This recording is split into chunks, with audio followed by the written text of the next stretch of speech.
বক্তব্য মুরব্বীরা দিয়েছেন এবং মুরব্বীরা দিবেন। তবে আমার নামে মামলা হলো আমি নাকি বোমা মারছি, আমার নেতাদের নামে মামলা হলো তারা গাড়ি পোড়াইছে, মিথ্যা মামলা দিয়ে আমাদেরকে জেলখানায় বন্দি করে ওলামায়ে কেরামদেরকে অত্যাচার করা হয়েছে।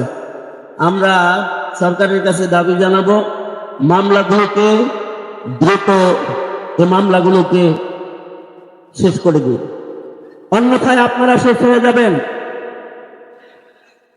আর আমরা আমাদের নেতাকে বলি, আমির হেফাজত তথা হেফাজতের নেতৃবৃন্দকে বলছি, আপনারা আহ্বান করেছেন, আজকে আমরা দাওয়াতির বেশে এসেছি।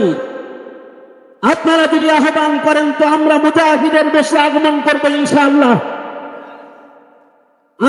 আপনারা আহ্বান করেছেন, আমরা কাপড়ের টুপি পরে এসেছি।